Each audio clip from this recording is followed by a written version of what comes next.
சிறகடிக்க ஆசை. அண்ணாமலைக்கு ஆக்சிடென்ட் செய்ய வைத்தது நான் தான் என்று சிந்தாமணி வாக்குமூலம் கொடுத்திருக்கிறார். அதே நேரத்தில் மீனா விஜயாவால் வீட்டை விட்டு வெளியே சென்றிருக்கிறார். அதாவது அண்ணாமலை நிலைமையை கேட்டு விஜயா கோபத்தில் ஹாஸ்பிட்டலில் கத்திக் கொண்டிருக்கிறார். இந்த மீனாவால் தான் என் புருஷன் உயிருக்கு ஆபத்து. அந்த சாமியார் அம்மா சொன்ன மாதிரியே இப்போ நடந்துவிட்டது. இத்தனைக்கும் காரணம் இவதான். இவன் அப்பன் இறந்தது கூட இவ ராசியால்தான். இப்போ என் புருஷன் உயிரை எடுக்க வந்துட்டா. என் புருஷன்தான் இவளை இந்த வீட்டுக்கு கூட்டிட்டு வந்தது.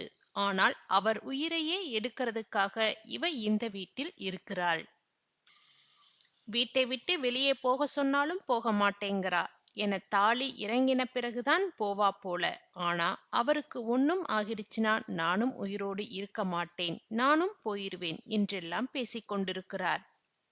விஜயா பேசுவதைக் கேட்டு ஸ்ருதி மற்றும் ரவி இருவரும் எது யதார்த்தமாக நடந்த சம்பவம், அதற்காக மீனா மீது பழி போடாதீங்க என்று திட்டிக் கொண்டிருக்கின்றனர்.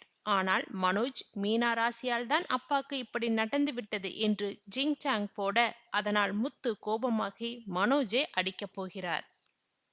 அந்த நேரத்தில் டாக்டர் வந்து அண்ணாமலைக்கு எல்லா ஸ்கேனும் பார்த்தாச்சு. அவருக்கு பெருசா ஒரு பாதிப்பும் இல்லை. காலில் மட்டும் அடி இருக்கு. அதற்கு கொஞ்சம் ரெஸ்ட் எடுக்க வேண்டும் என்று சொல்லிவிட்டு போகின்றனர். மறுபக்கத்தில் சிந்தாமணி ரோகிணியை பார்க்க வருகிறார். ரோகிணி, என்னாச்சு ஆன்ட்டி, எதுவும் பிரச்சனையா என்று கேட்க, உன்னுடைய வாழ்க்கைக்காக நான் ஒரு முக்கிய விஷயம் பண்ணியிருக்கிறேன் என்று சொல்ல ரோகிணிக்கு எதுவும் புரியவில்லை. பிறகு அண்ணாமலை ஹாஸ்பிட்டலில் இருக்கும் விஷயத்தை சொன்னதும் ரோகிணி பதறிப்போகிறார். அதற்கு நீ பயப்படாத.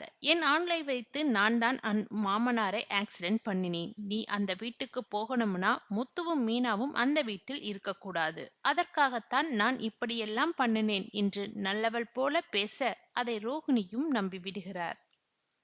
பிறகு ரோகிணி முன்பு வைத்தே விஜயாவுக்கு போன் பண்ணி சிந்தாமணி விசாரிக்கிறார். அப்போது சிந்தாமணி வழக்கம் போல மீனாவை திட்டிக் கொண்டிருக்கிறார். இதனால் மீனா யாருக்கும் சொல்லாமல் அங்கிருந்து போய்விடுகிறார்.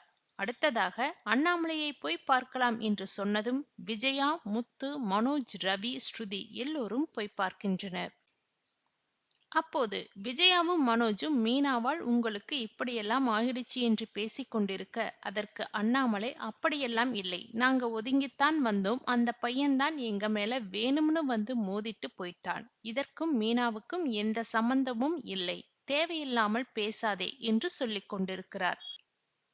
மனோஜ் மீண்டும் மீனாவை பற்றி பேசியதும் முத்து அடிக்கப் போகிறார். உடனே அண்ணாமலை முத்துவை வெளியே போக சொல்லிவிட்டு மனோஜிடம் பேசுகிறார். இப்படியாக இன்றைய எபிசோடு முடிவடைந்தது. அதாவது சிறகடிக்க ஆசை சீரியலில் சிந்தாமணி விஜயாவின் வீட்டை கைப்பற்றுவதற்காக முத்துவையும் மீனாவையும் வெளியேற்றுவதற்கு ஒரு சாமியார் பெண்ணை வைத்து நாடகம் போட்டிருந்தார்.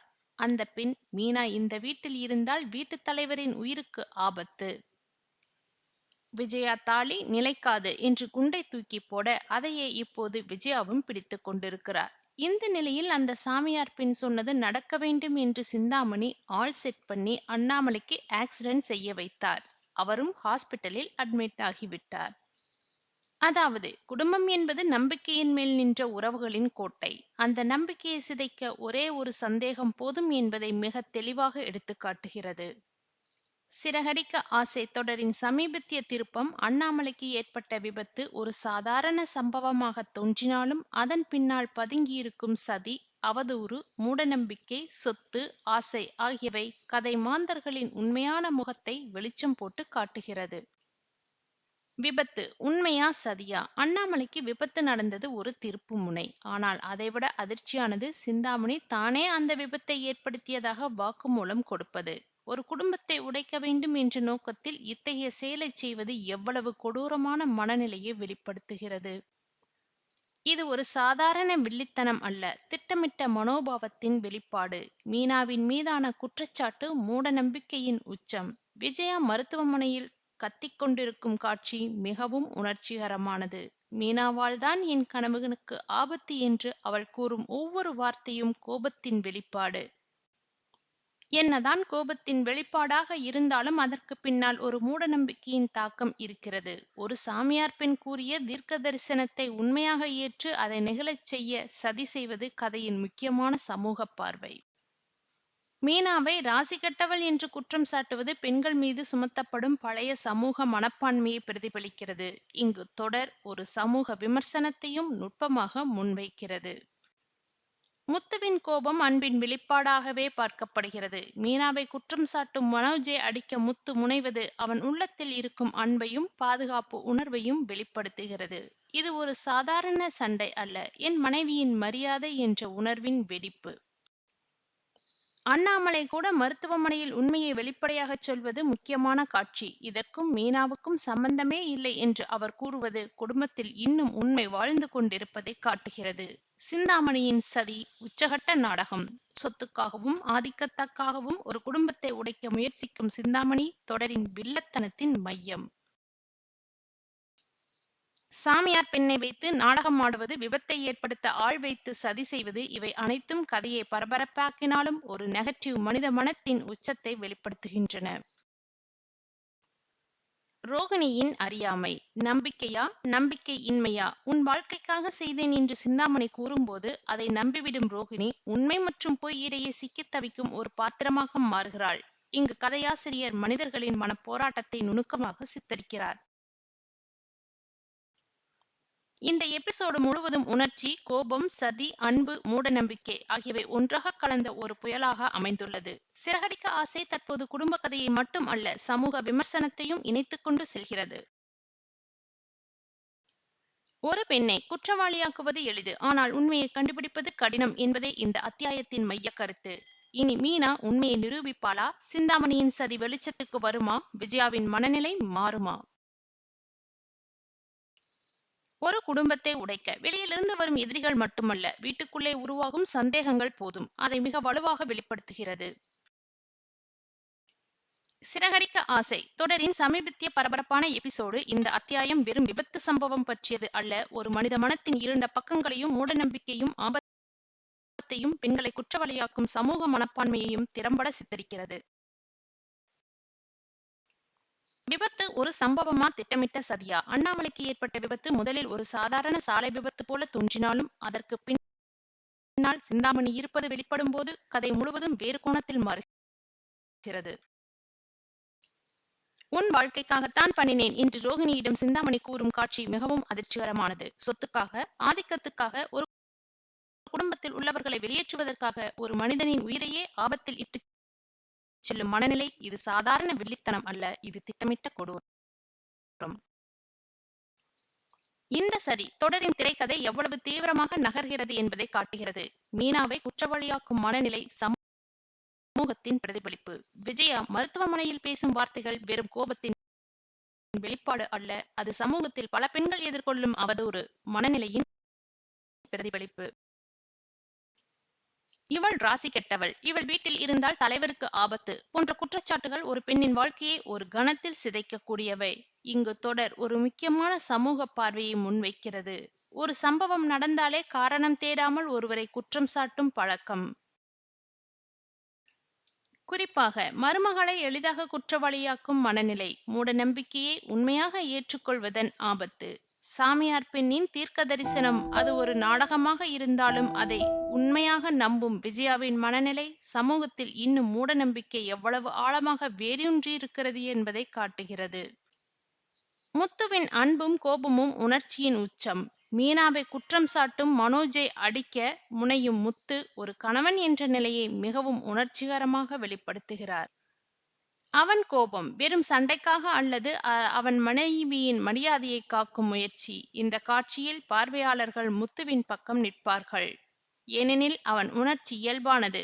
ஒரு மனிதன் தன் அன்புக்குரியவரை தவறாக குற்றம் சாட்டினால் அவன் அமைதியாக இருக்க முடியுமா? இந்த காட்சி எபிசோட்டின் உணர்ச்சி உச்சமாக அமைந்துள்ளது. அண்ணாமலையின் அமைதி உண்மையின் குரல்.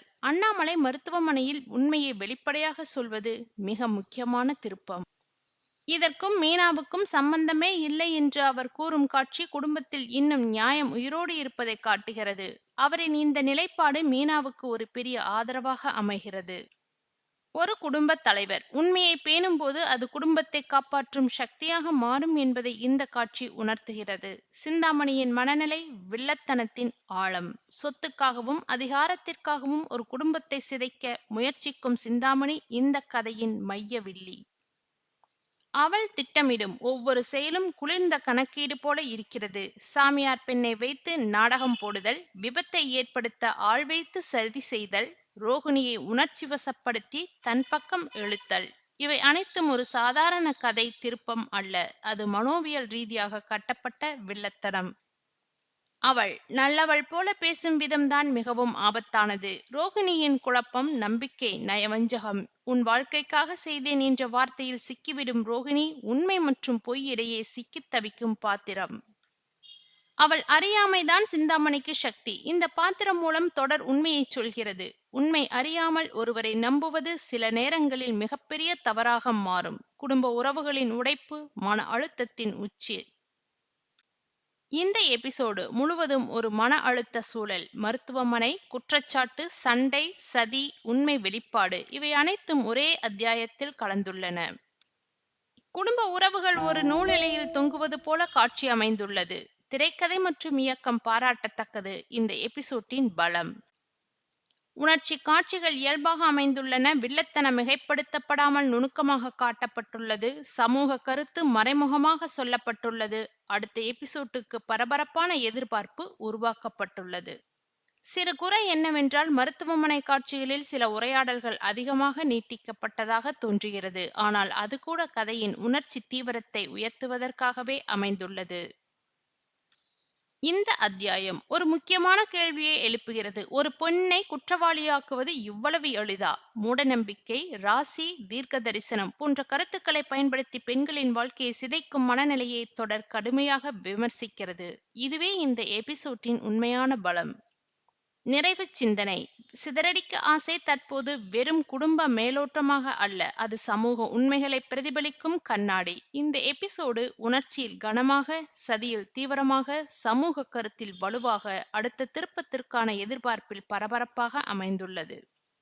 மீனா உண்மையை முழுமையாக நிரூபிப்பாளா? சிந்தாமணியின் சதி வெளிச்சத்துக்கு வருமா? விஜயாவின் மனநிலை மாறுமா? குடும்பம் மீண்டும் ஒன்றாகுமா? இந்த கேள்விகளுக்கான பதில்கள்தான் தொடரின் அடுத்த கட்டத்தை தீர்மானிக்கப் போகின்றன.